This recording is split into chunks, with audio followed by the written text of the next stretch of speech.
I actually didn't even realize this was like the book club book. I just happened to be reading it. So like I didn't finish it, but I'm like, a decent way in. So yeah, I'm taking vigorous notes. I've been updating my Oh, wow. I have a Notion page for my books.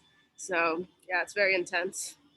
Yeah, same. I keep a Notion page. I'm using the Readwise extension, so it basically ports all your highlights. But if you do the audiobook, then you're kind of stuck and you have to take manual notes, which I didn't I do like to right up until the write very last everything. page. What's that, Veronica? I like to write everything. If not, like I don't remember absolutely anything. So I have to just do it all manually and then type it into the computer. So yeah, I'll start with my experience, and then we'll open it up. So I've heard of this book from many different people, and never thought that I would learn anything from it that I didn't already know. Back in November, I did August Bradley's Notion course, which is Pillars, Pipelines, and Vaults, and how to build a life operating system with Notion. And that course was really incredible. It taught me about systems thinking. It taught me about all sorts of things, including atomic habits. It seems like August has basically cribbed everything from that book and put it in his course. So he's stealing like an artist, and it's working very well. So that was what stood out to me. I didn't actually learn anything I didn't know, but it was still extremely useful to read it. And I had a good talk with one of my coaching clients yesterday, and the concept of habit stacking came up. And I think this is something that's a really powerful concept. And it's something I'd kind of been doing anyway without really knowing that it was called something. And I think that's a great way to build success, I guess, is to start with simple habits. So for me, this week I've set the 7 day challenge of getting up at 7 in the morning, walking the dogs with no headphones in, no audiobooks, no podcasts, just enjoying being outside in the daylight, which is nice. And then coming home into power hour for 8 and doing my daily journal. So well, I don't try to write, I do write a minimum of 750 words. And I find that that number is the perfect number because the first 500 are usually kind of rubbish, and then the good stuff starts to come out.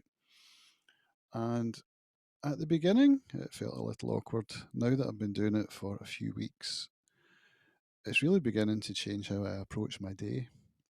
So, that idea of compounding with atomic habits and stacking one on top of the other. So, the other stacking that I do that I didn't know was a thing was I have my breakfast at 11. I go through, take the hour off, cook a good breakfast so that I'm taking care of my diet because I'm on keto, low carbs. And then as I'm eating it, I will read through some old journal entries, which is just a thing I like to do for fun. And then I will watch a video of whichever course I happen to be taking at the time, which, as Esther will tell you, is quite a lot of courses. I'm a bit of a course junkie. So at the moment, I'm going through Michael Ashcroft's Expanded Awareness course. So I will watch one of those videos, and I'm using the daily tracker in Notion that I got from August Bradley's system to set up my tick boxes for each of these items each day. And it's working incredibly well. So that's what I've learned from the book. And the last thing, I actually did take some notes at the end because I found this really resonated with me, and it's not a James Clear thing.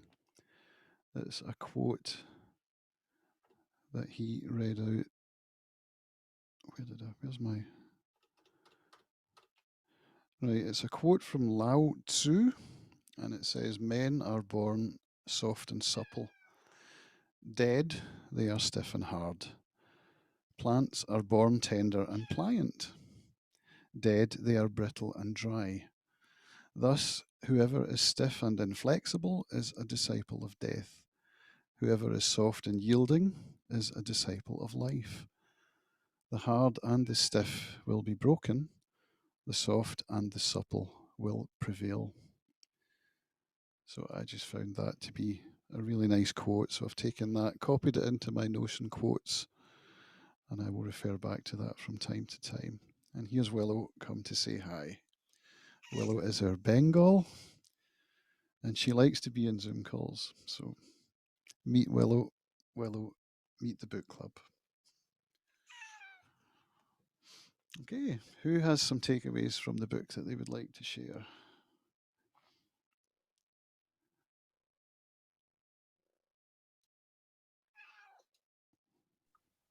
Okay, I guess I'll jump in here, tell a little bit about my background.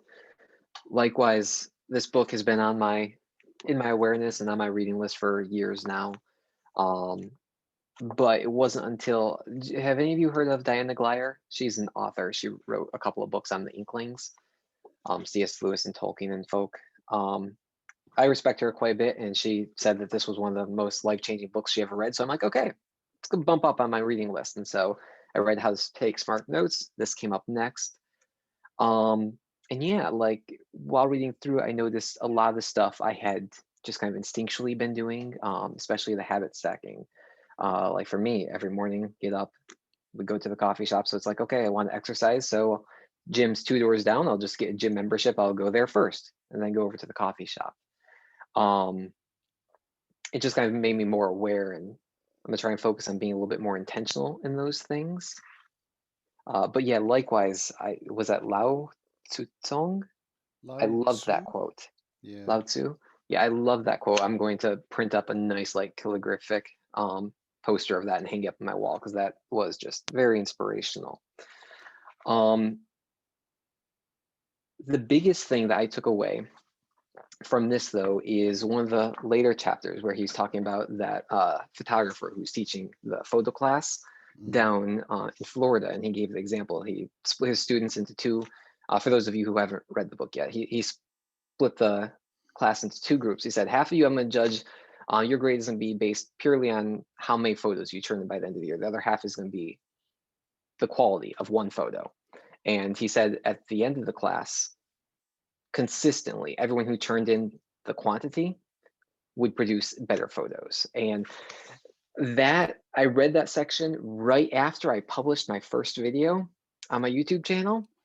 And so I'm like, oh, this is terrible. And I'm partnered up with an accountability buddy who's a graphic designer and has all the visual design chops, where I'm very technical minded and don't have that background. And so that was very encouraging to read there. It's like, okay, yes, I could have spent 25 or 50 hours editing or perfecting this one video. In reality, it might have been like 2% better than it is now. So instead of taking all that extra time and focusing on one video, I'm just going to focus on turning out a whole bunch of videos and just cranking them out there, with each one aiming to be a little bit better than the last, instead of focusing all of my attention on making one video great. But besides that, yeah, I have a journal that I do every day, and it has a section set aside for just something to keep track of every day, a daily tracker. And so I have a number of little things there. And I've noticed over the past month, as I've been going through it, that I'm consistently not doing every item on the list. And those are items that I chose are very important to me. They're mostly overarching things like spend time with my wife, spend time with my children, stuff like that. Plus some other things, like I want to practice the altar speaking just a little bit every day. I want to practice my penmanship a little every day. And I've noticed I'm getting quite a few days in a row where I'm not doing it. And he made one just semi offhand comment about habit trackers and stuff, and where he said, make it a point of, instead of doing all your reviewing, clicking those boxes at the end of the day of like, I did this, I did this, I did this, make it a point as soon as you finish that activity, like as soon as I finish practicing my penmanship for 15 minutes, I'll go and cross off then. And that ties more the accountability with that, because what I'm finding is I get to the end of the day, I'm like, oh, I was supposed to do all these things, and I just forgot about it because I wasn't aware of it. And so I'm hoping that by being more intentional of checking that off in the moment, it'll just build up awareness over time. And are you using a digital checklist or pen and paper? No, I am not. I am using somewhere here this lovely little notebook theme system from Cortex Podcast, Is that which Mike is Hurley? yeah, Mike Hurley's. Okay. And yeah, because I like my pens, I like my paper, and so I just want an excuse to use it. And so it has a little section in the back where you can list out things that are important to you, and then you can just track off each day as you're using, as well as a page that you can dedicate towards a single day of just reflection and stuff like that. Yeah, I love that.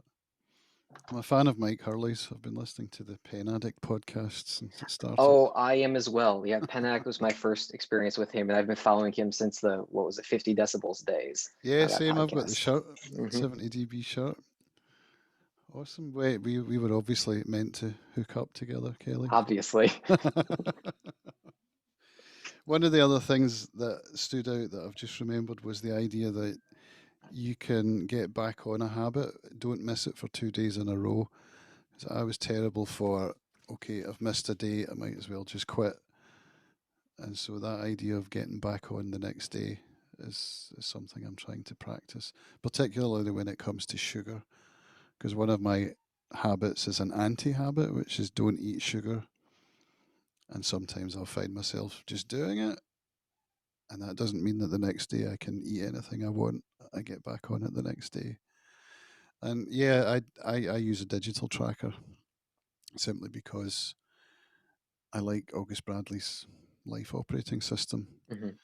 And so I've got it on my phone, and that idea of just knocking off the check boxes when you do the thing instead of waiting until the end of the day, it works for me. I like that little dopamine hit of checking the box and seeing the percentage thing go up a little bit, because in the thing you set the number of goals for the day, and each time you tick one, the percentage thing goes up, and it's a nice little feeling, you know. But thank you for sharing your experience. Who else would like to come in and tell us their takeaways from the book? You want to read out some highlights, Veronica? Well, one thing I was thinking this morning as I was reading it is that I like how I don't know, I guess the way he's written it or the way he's like broken down everything, he makes everything seem like actually attainable. And things are like they make sense. You can slowly like implement it into your routine, into your habits, whatever. Because I feel like sometimes when I've read other like books in this genre, things seem to be kind of like I don't know, like ridiculous or like too much. And it's like, okay, are like you realistically gonna be doing this? Or they make it seem, I guess like they try to write in a way that makes them seem like they're super important and they're like discovering something like for the first time ever, and the way they write it makes it seem unattainable. But like with him, it's like he always says like, you know, he didn't discover anything new. Like he gives credit to like the people if he like someone else gave him the idea. And the way everything's like set up with like the little diagrams and stuff, it makes it seem so much more attainable, which is why I've been liking this book a lot more than other like habit type books that I've read in the past, because with other ones, I feel like I've never implemented anything that I've read about. So yeah, I'm really just liking this. And just like the more human side of everything, because I think like, I don't know about you guys, but you know, in the world of like this like high productivity people like on YouTube or like it in like newsletters or books, they seem so like intense and like almost non-human because they're like they seem like so perfect, and I guess that's the way they want to portray themselves. Um, but then I find myself like comparing myself to them, and I'm like so far off from that, and it makes it seem like I'll never improve. And it's like with you with and like the sugar or with any other habit where you like try it once or whatever and then you don't keep doing it and you feel like, oh, I'm a failure, I'm just gonna give up, I can't do this anymore. But I feel like this book is like it's okay if you fail, just you know, pick up again and just keep trying. And then yeah, I really like the chapter summaries so much. Yeah. because they give so much information in the book. I really like having like small snippets to like, it makes it so much easier for me to like type up my notes later into my Notion thing for my books. I really, really like that. So especially I think it'll make it easier to like go back to the book, to instead of having to like reread the whole book, you could just do the chapter summary. So yeah, I really like that. Yeah, it's almost like James Clear read How to Take Smart Notes and then did it for us. Yeah, I feel like he probably did, right? And do you have a habit tracker system that you use, digital or analog? You know what? I used to, but then I found that I would start and then I would never continue doing it. So that was my problem. So now that I'm reading this book, I feel like I'm slowly changing things and being a lot more consistent with like habit tracking and actually like doing the stuff that I want to do and I'm saying that I'm gonna do. Because I'm sure it happens to you guys too, but I always like, oh, I'm gonna start doing this or do that or whatever, and then I'll do it for like a week, and then I'll stop, and then I'm like so like down on myself about it, and I get so upset, and then it's just like spirals. So um, yeah, this book is really good actually. Yeah, I can totally relate to that. Just Yeah, that all or nothing thing when it starts to go wrong, I mean, that's been the story of my life. That's why I've got 500 videos on YouTube and fewer than 500 followers because I just have not been yeah, consistent. I'll go through 2 weeks of being yay, and then I'll finish and run out of steam. And this is a thing I'm finding with my guitar playing because guitar, this is my passion, right? true. This is what I love to do. And before yesterday, I hadn't played guitar for weeks. So I mentioned it in the power hour in the morning because I was hosting it, so I got to choose the tunes. And I played some Tommy Emmanuel during power hour. And as I was listening to it, I was like, damn, I want to play my guitar. So I mentioned it at the end of the power hour, and Nicola was like, why don't you do a live practice session and live stream it? I was like, who wants to see that? She's like, no, really. People will show up for that. You know, people come and watch you playing the music that you've learned, but nobody ever comes on and plays the stuff that they don't know and shows the process. So I thought, yeah, I'm going to do that. So I've set myself a task of doing 3 live streams a week so that I've got 3 hours a week of learning one tune.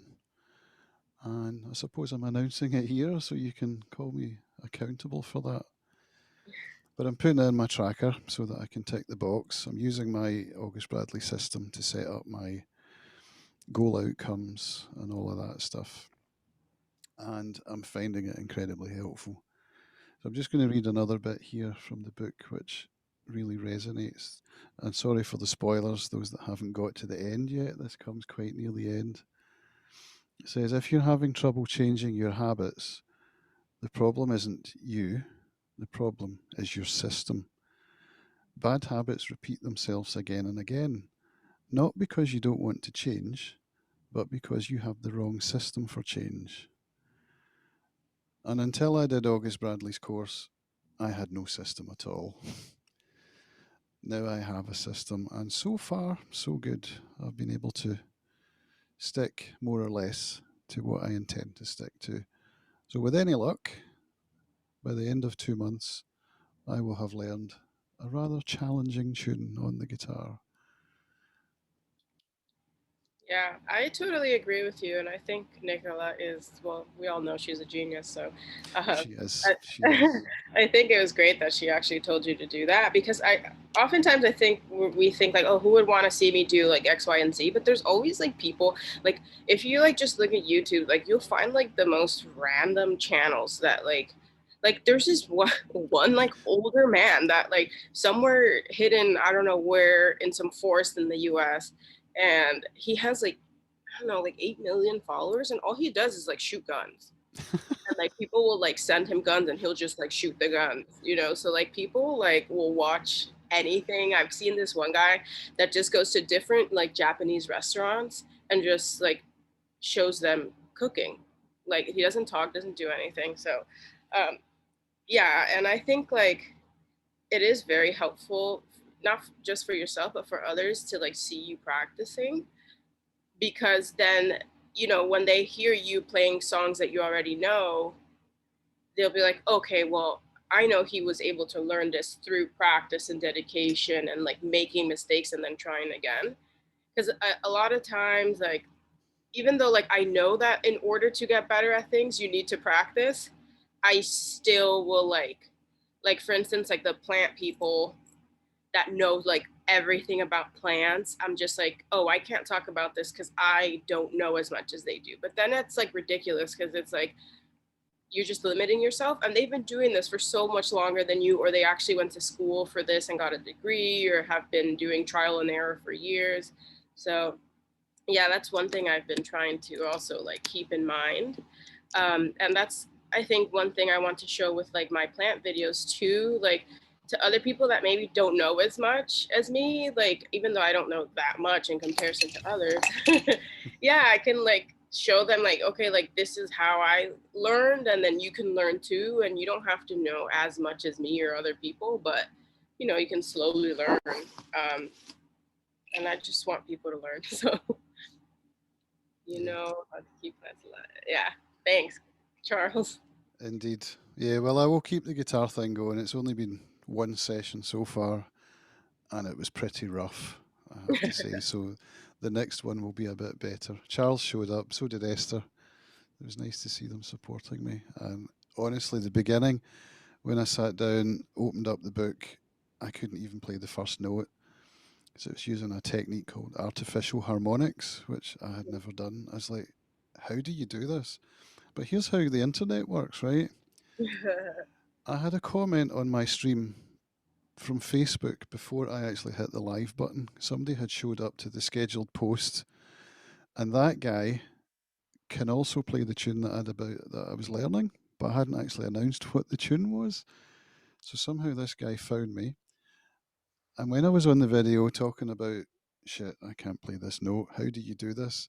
He was like on the chat saying, "Oh, just do this." Just I was like, "Wow!" And then about 30 minutes in, the composer of the tune shows up on my stream, drops a comment. I was like, That's crazy. so I guess the internet's telling me that this is a good idea and I should persevere. And it's a beautiful tune. It's really beautiful tune. So Yeah, I'm always so jealous of like all of you guys on the other side of the planet, because I always miss like your lives because they're like at 3 in the morning for me, or like 5 when I'm still asleep. So I always watch them later on, but I'm so sad I can't watch it live. yeah. No, that was at 10. So you're what, 10, 9, 8, 7, 6. That was 5 p.m., I think, your time. Oh, okay. Well, I just missed it. Yeah. Cautioned. Yeah, yeah. I need to keep track of all your lives. It goes out on my guitar channel, so you may not be subscribed.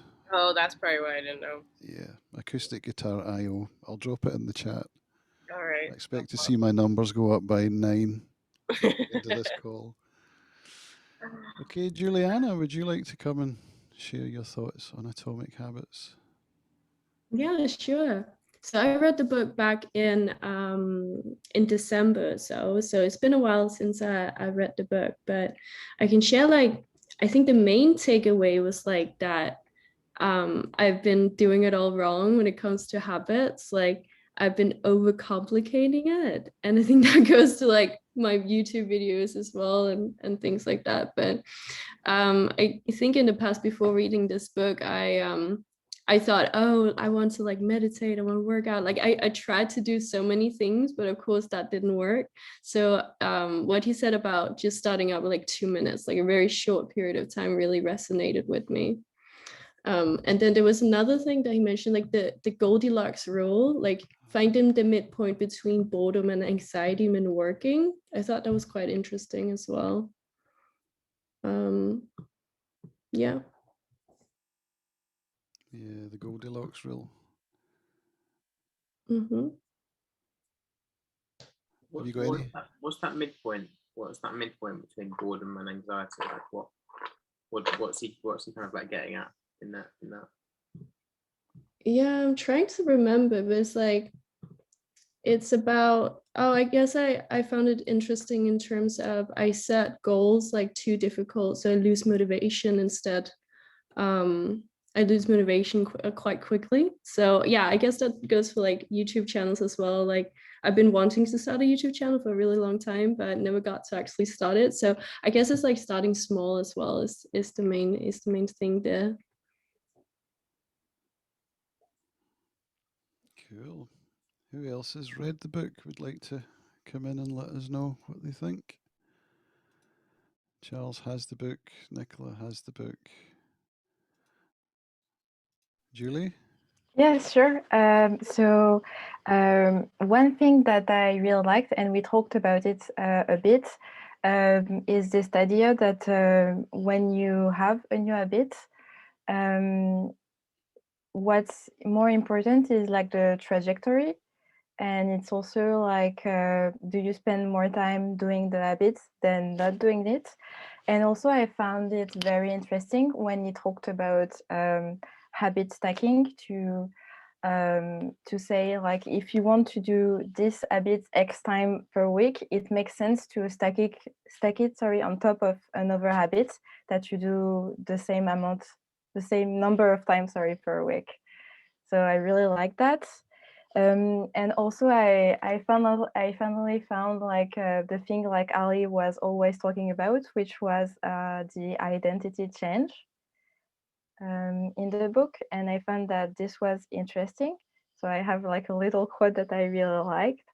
The more pride you have in a particular aspect of your identity, the more motivated you will be to... sorry.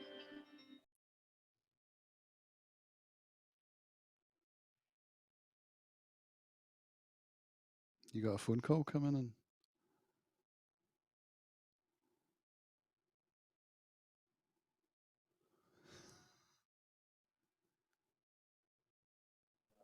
I'm so sorry, but there is something wrong with the sound of my computer. So it's very loud right now. So I have to take down things and come back. Okay. Sorry. All right, no worries. So I have another quote here which I liked. Everything is impermanent. Life is constantly changing, so you need to periodically check in to see if your old habits and beliefs are still serving you. A lack of self awareness is poison. Reflection and review is the antidote. So, this is another thing that came up in August Bradley's course, the idea of reviews. And at the beginning, when I started the course, he talked about how weekly reviews are one of the hacks towards a successful life and to aligning your actions towards achieving your goals and your values. And so he set up a really complicated system on how to do that. And it's taken me, honestly, it's taken months to get the hang of sitting down and doing a weekly review. But I persevered, and I do it now on a Monday morning. And it's one of the best things that I've done. It's really changed the way that I approach my week. And it shows me small wins. One of the things that it asks you to do is to go in and just track your small wins. Like, what did you achieve today? And it can be something quite small. It's important to take track of these things for sort of mental health reasons, because I tend to focus on the stuff I didn't get done, you know. So it can be something like walked the dogs this morning and enjoyed being outside in nature. So that's a small win, because I think of the number of times when I've stayed at home because I can't be arsed and it's raining, you know. So the weekly reviews I'm finding are extremely helpful. But the other thing it said there was that life is constantly changing. So you need to check in and see if your habits and beliefs are still serving you. There are lots of things I do in life that don't serve my beliefs and my values, and I keep doing them anyway.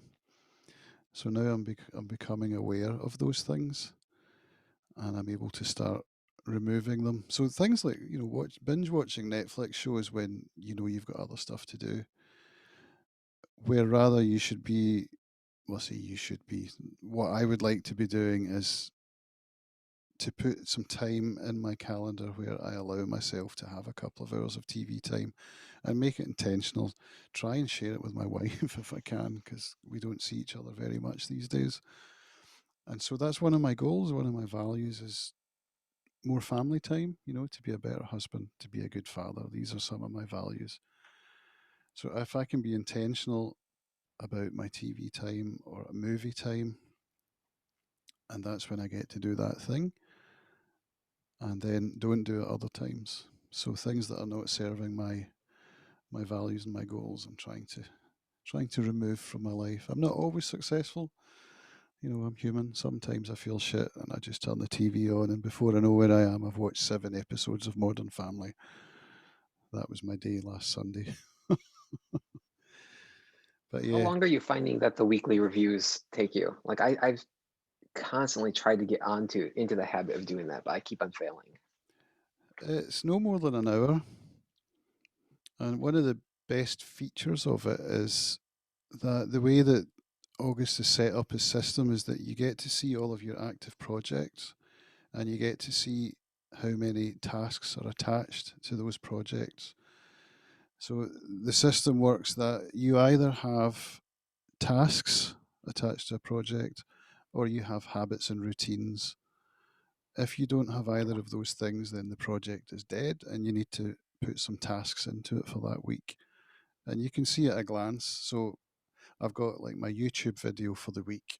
I set myself the goal of publishing one long form video every week.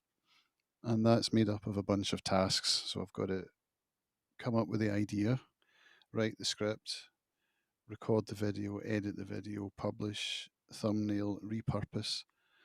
And because I've got these all as tasks, I can check them off and get that little dopamine hit. But it means when I go in on a Monday morning, and if I haven't set up tasks for that project, then I know exactly what I need to do. And the other thing is, so one of my goal outcomes is to read 3 recovery books in Q1. So that's just a habit. There's another section called habits and routines. So I will set that rather than having to create a task every single day. I just list it as a habit, and I try and set that for one of the power hours. So either first thing or 2 p.m, where I will at least give myself half an hour to read the book, and then I'm done, So yeah, I've got it down to an hour.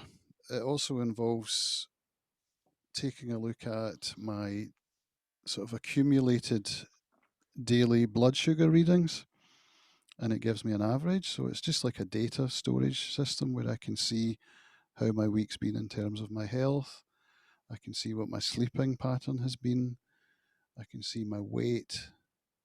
What else is in there? That's about it. And then you have to you go through the last week. So it's a review of the last week. Then you go into the current week to plan your week. And I've also put in there, it's just a collation of homework for life, which is a thing I got from the book called Storyworthy by Matthew Dix, where each day, at the end of the day, when you're doing your daily wind down, you think of something that happened that day that was story-worthy, and it can be anything, something small, whatever you like. The book talks about the kinds of things that it could be. And then in the weekly review, I've got a nice little table with all 7 days and all my little sentences that show me how that week has been in terms of story-worthy events, And it's just nice to be able to see it all in one space. I'd be happy to share my screen if anyone's interested in having a look. Yes, I'd like to see it. Yeah, okay. I think that's a really good idea to do weekly reviews. I started to do the same thing, but I've started doing it on a monthly basis.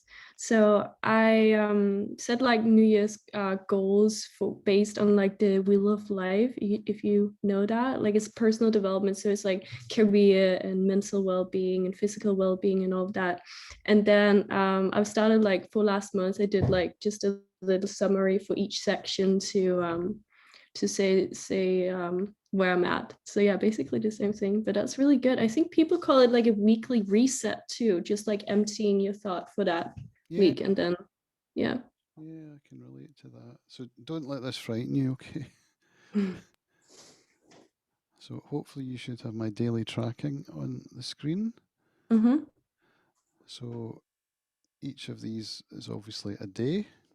So for today, I have not yet drunk a litre of water. At the end of the day, I will record whether I've eaten keto or not, whether I've played guitar.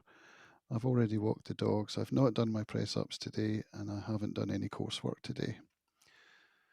So each of the days is assigned to a week, which is its own page. So I'll show you what the day looks like in the template. So you write in something that you're grateful for each day. And for weeks, that was just getting to stay home, because I used to work in a job that I hated, and now I don't have to do that. So if I can't think of something, I'm just like, okay, I don't have to go to that job. I get to stay home. But this morning, the sunrise was absolutely spectacular. What would make today great? So you put down a couple of things in the morning. Getting my big video published, writing my newsletter. I have not done that yet. Today's action items, there's nothing on there. Not to-do list. So that comes from the improvements that were in the day before. So there I've only got one. Don't crash at the end of the day and eat poorly on the 21st. So then in the not to do list, I would have a look at that and be reminded of something not to do. Daily tracking, that's just another box with the same thing. End of the day, today's wins. And then the homework for life section. So yesterday I live streamed Dragon's Back by Will McNichol, and Will showed up in the comments. So I thought that was quite a story-worthy event that happened yesterday. So that's how the days look. And then, yeah, I've got my blood sugars that I record in the morning and in the evening, my weight, my sleep time, wake up, go to sleep, the other way around, obviously. And that calculates the number. So if we go into the week, I'll go into the previous week so you can see what a completed one looks like.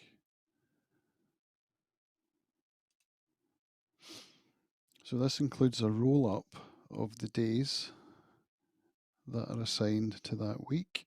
You get one focus objective for the week, so I had to finish Atomic Habits, which I did, one video and one live stream. This is a roll up of my sleep time from through the week with a calculation of the average, blood sugar readings with an average. And then my homework for life is a roll up, so each day's entry gets dumped into that field. And so this is when you go through your review. Your effectiveness is just a score that you assign to the week up here. So you give it a star rating, how effective your week has been. Gratitude. So again, you write a gratitude entry for the week. Accomplishments. So there's a section in the daily tracking for accomplishments. So if I publish a video that day, I will put it in the accomplishments. Disappointments, so something you failed at. I've never actually used that section. Not to say that I'm never disappointed, just to say that I've never filled it in. And improvement summary, that's just a roll up of each of the day's improvements that you've entered every day. Week reflection table, so that's just a kind of roll up that shows each week with focus, effectiveness, gratitude, accomplishments.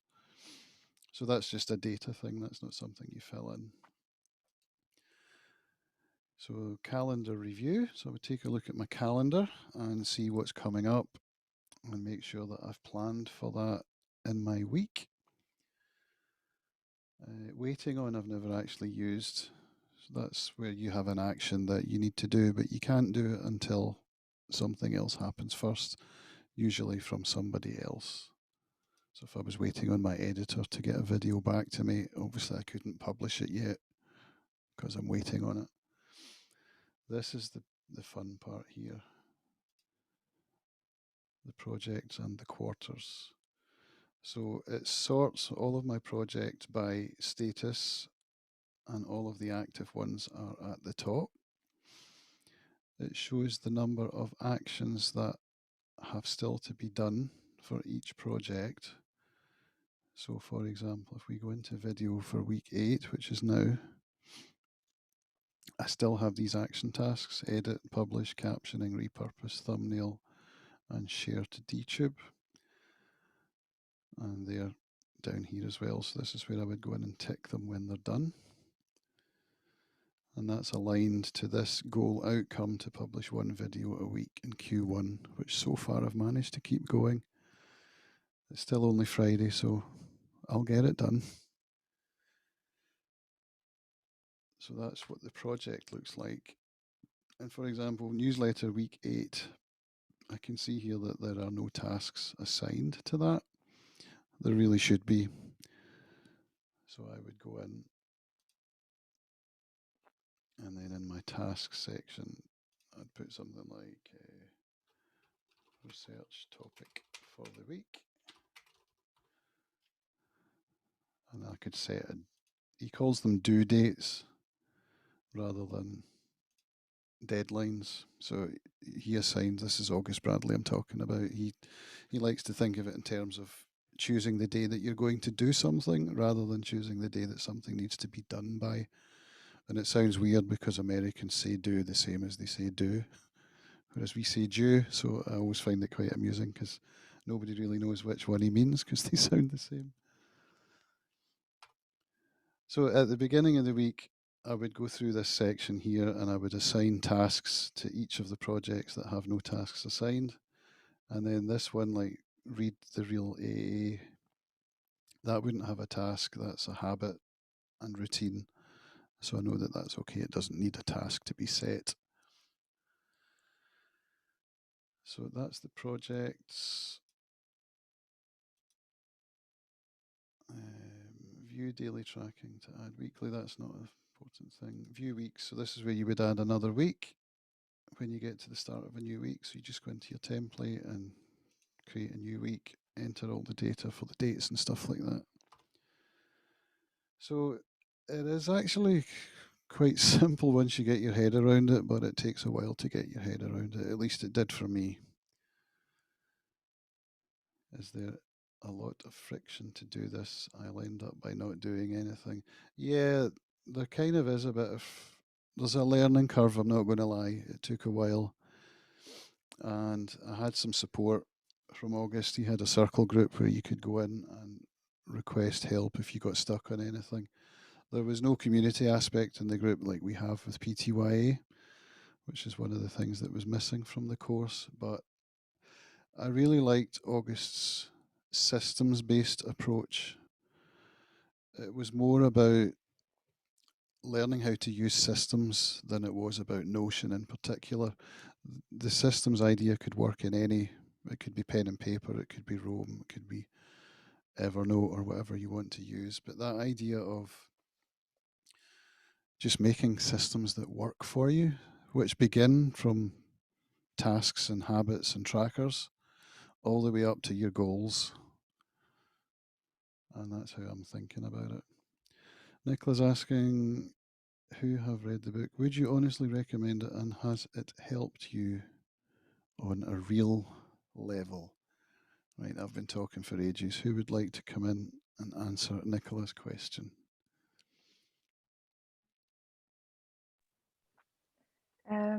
So I think one of the things, so for me, like a lot of people here, I've heard about the book a long time ago, but I ended up not reading it for quite a while.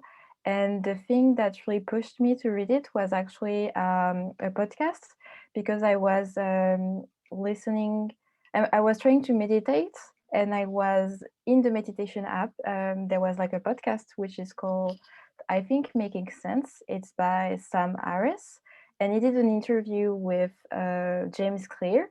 And in the interview, James Clear talks about like his life and how he stumbled upon like trying to create better habits because he had an accident, and he talked about it. So for me, it was a really great introduction, and it made me want to read the book. But before,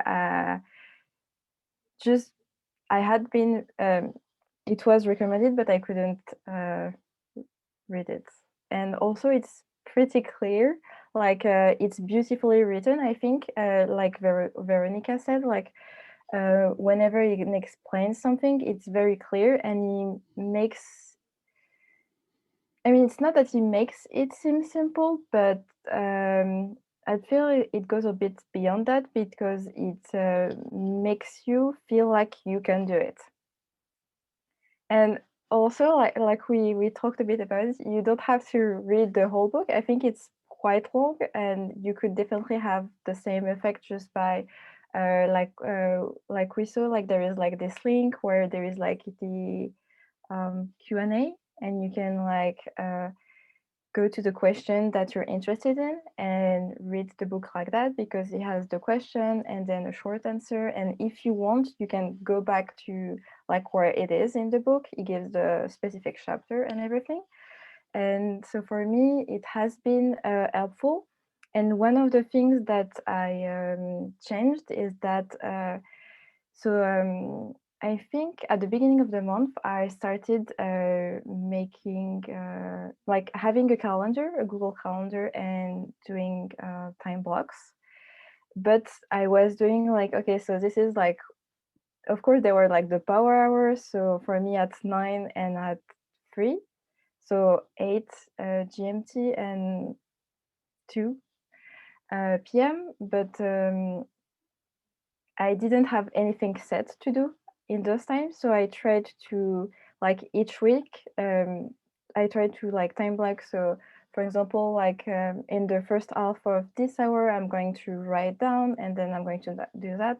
And this really helped me. And it all came like from ideas that I've seen in his book. So for example, like there was this idea with that when a metric, I mean, it's kind of what Cam's talked about, but when a metric is obvious and easy to track, it's going to like change anything because, sorry, I have my notes right there, so I'm just going to read off it.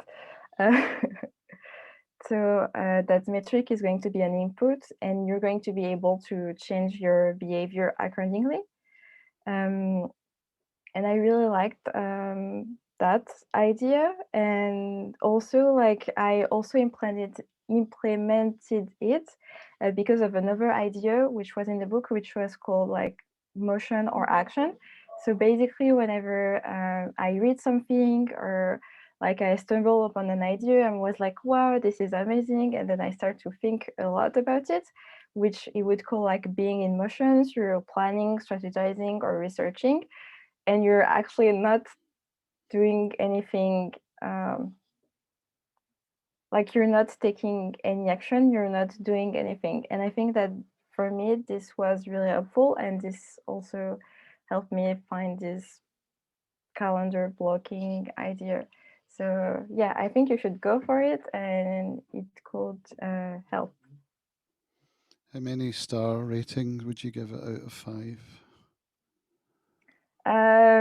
So for the content, like definitely a 5, or if I could, like a 6. The writing is also excellent. I would say 5, but the thing that bothers me a little bit is that it's a bit too long, I think.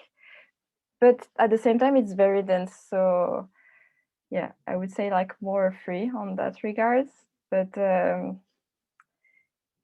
yeah, I feel like there should be like a short version of the book and then like a bigger one.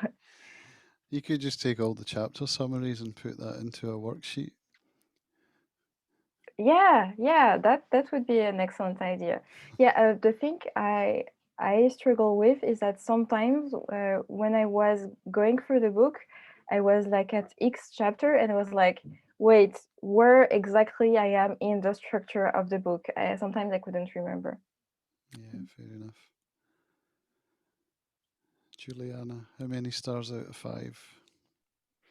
I would give it 5. I think, yeah, similar to you, Julia. I also think that it's sometimes like it was a little bit repetitive, whereas like the summaries was basically what he said, right? Just with a few examples. But I think the concept is so simple that I even made my dad and my aunt read it too, like over the Christmas holidays. And then we started a little accountability group afterwards during the weekend. So every single Sunday, now we moved it to like every second Sunday, we like catch up and say, okay, did we get the things done that we wanted to do and things? So yeah, I guess it's about like whether you're actually implementing the theories too. But I feel like at one point you also talked about you mentioned briefly like the thing that James Clear talks about with identity, and I quite resonated with that. He said that your identity is constantly changing, like the things they really care about. And I think for a long time I was like, oh, but I'm not a meditator, right? I also started like meditating, but then once you do it, then suddenly you're like, oh wait, I am actually like meditating every single day. So yeah, for me the biggest shift was like trying to make meditating like a non-negotiable, so just doing it like no matter what. And the thing about like setting a specific time for it, so for me it's like every single night right before I go to bed I will meditate. So that helped too, instead of like making it fluffy and saying, oh, I'll do it like at some point during the day, then that just doesn't happen. Nice. Thank you. How about you, Kelly? How many stars? Yeah, I'm not a very analytical rater. It's mostly emotional, and so I'd give this a 4 out of 5. Don't really have much reason behind that. Like I said, this is all emotional. Just based on, I thought the content was great. I thought it was, for me, easy to understand, very well written. I love the stories he incorporated into it. And there were lots of great things in there. The 5s, I just kind of reserve that for like things that are completely life-changing or just like I absolutely adore. So I rate it very highly. I definitely recommend trying to get through it if you haven't yet. Great. Thank you, Kelly. Veronica, you're still too early to say?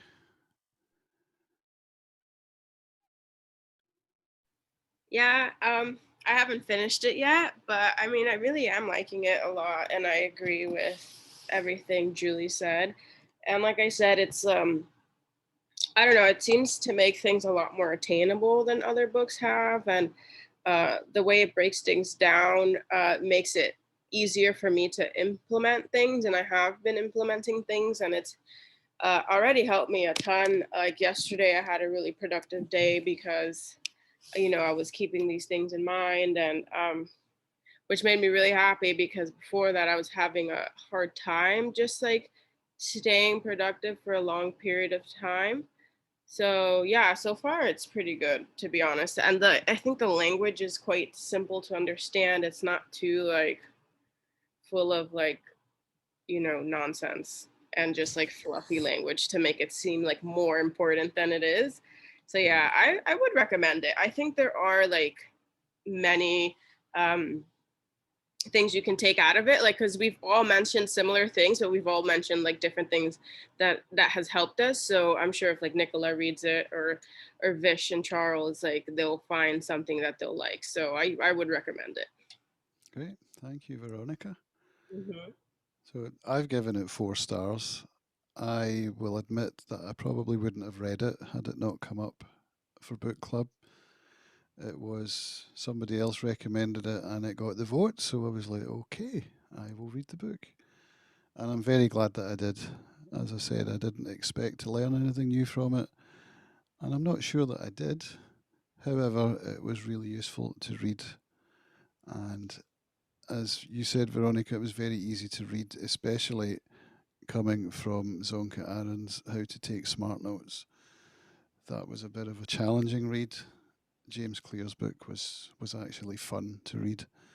And there was some validation in it too, where he got to where he gave things a name that I was already doing that I didn't know had a name, like habit stacking, for example. I was like, okay, maybe I'm not failing at everything. So yeah, I definitely recommend it. It's an easy read. It's a good dog walking book on Audible.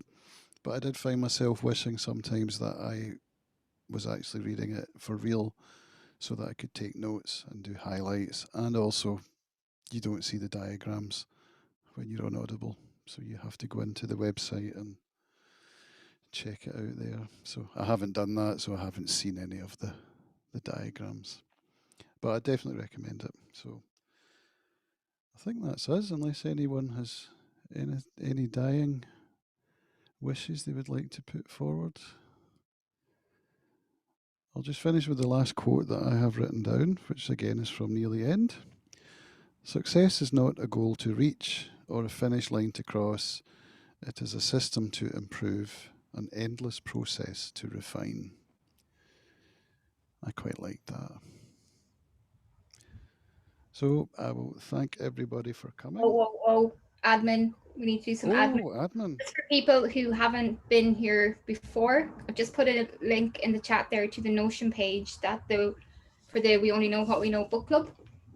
So it's just kind of some books that people have been suggesting and past books that have been read. And before we go, any thoughts on what we are doing for next month? I'll give people a chance to have a look at what's there. So you don't even need to look at what's there. Just if anything is jumping out at anyone right now, we can. Yeah, let us know your suggestions. What you think yourselves. The book club meetings are held on the last Friday of the month, so it'll be whatever that date is. You'll get it on the Notion page. If you have a burning desire to read any book and force other people to read it, now is your time to shout out.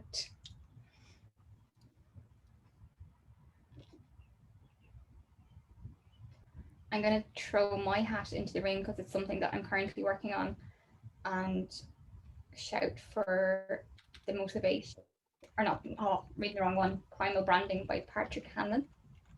Oh, The Gift of Silence. Was that a piss take, Esther, or was that actually a book? Actually reading it. No, it is actually a book.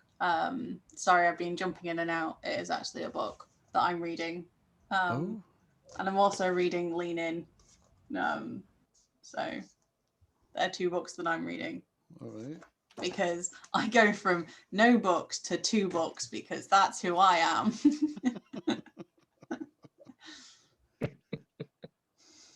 So Storyworthy's on the list. I've already read that. It's really good.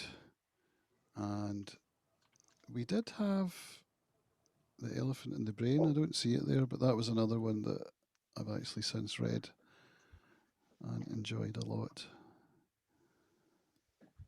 Any more for any more? What we'll do is we'll do a poll. That's how we did it last time. We sent out a poll and everyone voted on the list. So now that I've been invited once, can I just sneak into this for all perpetuity? Yeah. I've got you in. Have I got you in WhatsApp? I'm not sure that I do. Danger. Stranger danger. All creators are welcome. Absolutely. Into We Only Know What We Know things. We just collect Good. random people. So we're trying to like let cohort 2 just like be in the moment of like cohort 2 and like just like love the course. But when it's finished, you will be invited to all of the like Wednesday talks and like other stuff. So be in the moment of the chaos that is the cohort. Well, it's a bit less chaotic, I think, than cohort 1 because I have no idea how you guys managed to do it in 4 weeks.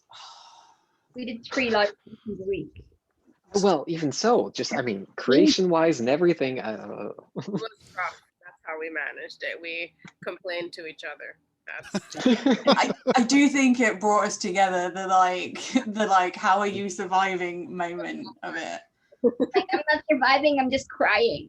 Yeah, we all cried together. Yeah. I think it helped like because I was like shielding and like on furlough, so like not having a job really helped. Mhm.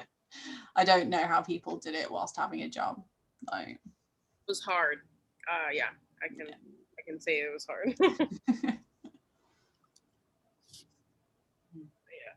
Yeah, do come back to the book club. I will be here. Assuming nothing conflicts. Then Cool. once your cohort is finished, the community is open. It's called We Only Know What We Know because we only know what we know. We have seminars or talks every Wednesday at 8 p.m. GMT, run by people who are within the group sharing knowledge that they have. So we've had talks on SEO, on some design stuff, just loads of things. It's been really good. So just be aware that you will be called upon to do talks as well. I would love to do that. I need practice. Yeah. What is okay. Save the Cat? This is a book that Nicola recommended to me. Save the Last Book. Brilliant. Interesting. It is the storytelling arc that all Hollywood writers use. So Save the Cat is in the first scene of the movie, you throw a cat into danger and you get someone to save it. And there's a whole story arc built around it with the hero, the transformation, the danger. But what's really good about Save the Cat is it tells you the percentage points where everything should happen in your book, your film, your TV series. It's awesome. Interesting. I've heard of Yeah. that. I've heard of that book too. It's I recently came across like an author that showed her whole process for writing her books. She does like fantasy books, and she mentioned that book because it's really good for not only script writing but for everything else. So I think yeah, it's been that's like cool. franchised. So now there's like a script writing version, there's a novel version, there's a short story version. And in the novel version, I have the novel version. So they actually go through famous books and they're like, this is where this happens in the book. This is how the author does it. It's really good. Oh, that's really interesting. $10, like worth it. That Could was be my good for the next first. one. That was my first book of the year. 2021. If you do that, you don't need to do Dave Carell's $6,500 course. Just saying, you can spend that money on cameras. Veronica wants to spend it on plants, I feel. You could get one plant this big for that amount of money. I know, you could just get one super like rare plant for $6,000. Ridiculous. What was I gonna say? I have the book. What's it called? Dare to Lead by what's her name? God, she has this thing on Netflix too. I don't know. Brené Brown. Brené Brown. Yeah, I haven't read it yet though, so I'll Read it. let you know. Well, read the other one first, Daring Greatly. Read Daring Greatly first and then Dare to Lead. Daring Greatly changed my life. That book is amazing. Really? Okay, because I have another book of hers over there, but I don't know if it's that one, but okay. Just Yeah. changed my life. Also, not related to this, but I've been reading Where the Crawdads Sing, and I've been wanting to recommend that to you. Did you read it? I read it in my book club last year. Oh my God. Have you read An American Marriage? You need No. to read that. That's really good. Okay, I'll write it down. But I'm loving that book. I've been thinking about you the whole time. I was like, I need to tell her to read this book, but you beat me to it. So. But did you see the author has been cancelled? She's cancelled.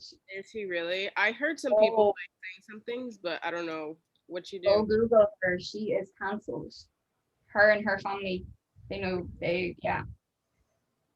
so they are living in Zimbabwe, and her husband has been caught shooting poachers dead, and nothing happened because apparently you're allowed to do that in Zimbabwe, but other people have cancelled her literally wise.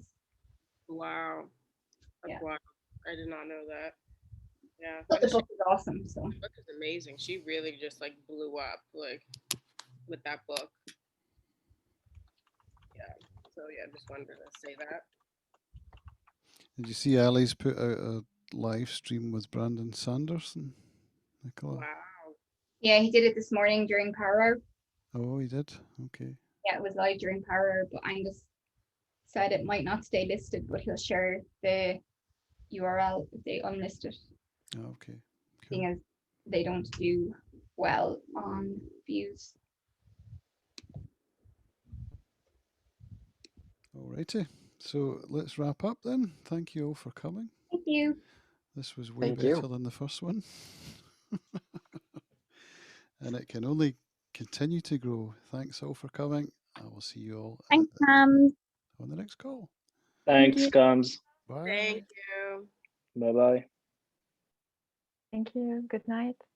Good night. I mean, well, yeah, good night for you. I mean, sorry. Have a good day. Have a great day.